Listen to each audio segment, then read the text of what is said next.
मोटा भी था उसको भी हटाने का काम किया है। एनसीईआरटी की 12वीं की किताब बिरसा मुंडा का इतिहास लिखा था, बिरसा मुंडा के उपदेश लिखे थे। बिरसा मुंडा ने कहा था कि आदिवासी समुदाय की पूजा पद्धति अन्य धर्मों से अलग है, वो किसी भी धर्म में मेल नहीं खाती है। बिरसा मुंडा जी ने उपदेश दिया था। एक लेखक ने लिखा था, वो कई सालों से एनसीईआरटी में पढ़ाया जाता था, लेकिन 2024 में उसको हटा दिया गया और कहा कि आदिवासी बिरसा मुंडा जी हिंदू धर्म को अपनाना यूं के चले गए। पर वो सच्चाई नहीं था। मैं किसी धर्म का विरोधी नहीं हूं, लेकिन ये बात जरूर है कि आदिवासी समुदाय सभी धर्मों से पहले है। आदिवासी समुदाय की अपनी खुद की धार्मिक व्यवस्था है, यह सच्चाई है। हिंदू विवाह अधिनियम 1955, हिंदू उत्तराधिकार अधिनियम 1956, इसमें स्पष्ट कर रखा है कि हिंदू विवाह अधिनियम आदिवासी समुदाय पर लागू नहीं होता है। क्यों? क्योंकि आदिवासी समुदाय हिंदू नहीं है। ये मैं नहीं कह रहा हूं, ये हिंदू विवाह अधिनियम कह रहा है। सुप्रीम कोर्ट के कई जजमेंट कह रहे हैं, हाई कोर्ट के कई जजमेंट कह रहे हैं, इतिहास कह रहा है। साथियों, आरक्षण की बात को मैंने थोड़ा अलग वे में लेकिन बताया। आरक्षण की बात करते हैं, यहाँ पर लिखा है कि आरक्षण 100% लागू किया जाए। कितना प्रतिशत? शेड्यूल एरिया के अंदर रिजर्वेशन 100% लागू किया जाए। क्या यह सच्चाई है? क्या यह संविधान में प्रावधान है? 100% रिजर्वेशन लागू होना चाहिए, ये बात आप सब कर रहे हो? मांग कर रहे हो कि नहीं कर रहे हो? कर रहे हैं। कर रहे हो जी। क्या संविधान में इसका प्रावधान है? संविधान में प्रावधान है। शेड्यूल एरिया, शेड्यूल 5, शेड्यूल 6 में जमीन का हो, शासन प्रशासन में 100% रिजर्वेशन आदिवासियों को मिलना चाहिए, ये संविधान के अंदर है और इम्प्लीमेंट भी हुआ है कुछ इलाकों के अंदर। आंध्र प्रदेश आपका दूर नहीं है, आंध्र प्रदेश राज्य में 100% रिजर्वेशन 7 साल तक मिला। शेड्यूल एरिया की कोई भी भर्ती एक्सल 1 से एक्सल 9 की भर्ती में 100% अगर 150 सीटें आई है थर्ड ग्रेड टीचर की, तो 150 ही 50 आदिवासियों से भरी जाएगी, ये प्रावधान है। और आंध्र प्रदेश में 7 साल तक लागू रहा, आंध्र प्रदेश के लोगों को मिला। अगर संविधान में होता आंध्र प्रदेश में 7 साल तक नहीं मिलता। अब खत्म कैसे हुआ?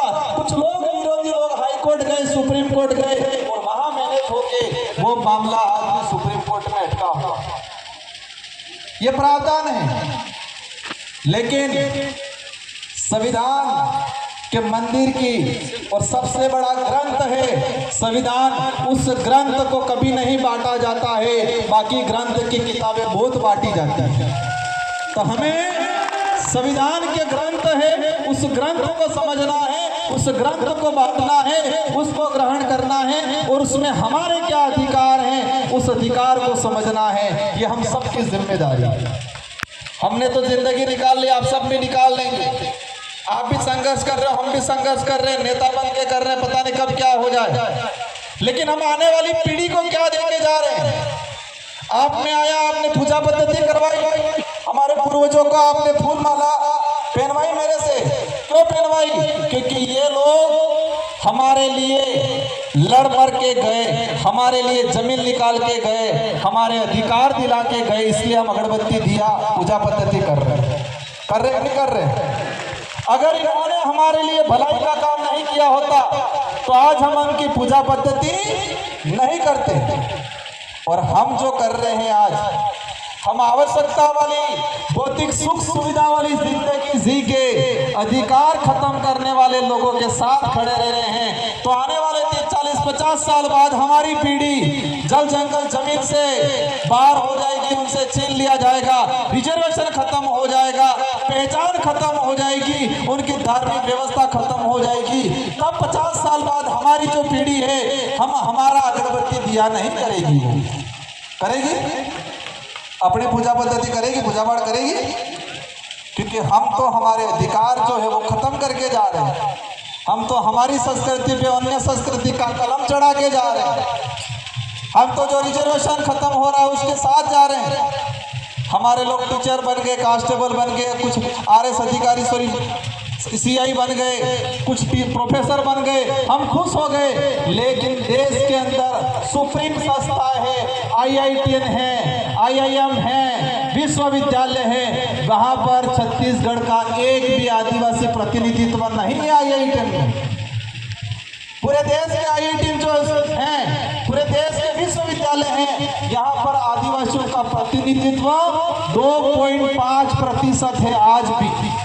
अगर 100 प्रोफेसर हैं विश्वविद्यालय में तो वहाँ पर 2 से 3% आदिवासियों का प्रतिनिधित्व है। और उसमें भी देखा जाए तो हमारे इलाके का आदिवासियों का प्रतिनिधित्व आज भी नहीं है। इसलिए साथियों, मेरा आज आने का उद्देश्य ये है कि हमारे अंदर जागरूकता है, हम हमारे अधिकारों को पहचाने, हमारा दुश्मन कौन है उनको पहचाने, और दुश्मन से लड़ाई हमको विचारों से लड़नी है। और हमारे विचारों में इतनी ताकत है कि आने वाले समय में अवश्य पूरे देश के आदिवासी समुदाय एक मंच पे आए। संविधान में प्रावधान इसलिए कर दिया है रिजर्व सीट का, ताकि उस समाज का MLA MP जाके समाज का प्रतिनिधित्व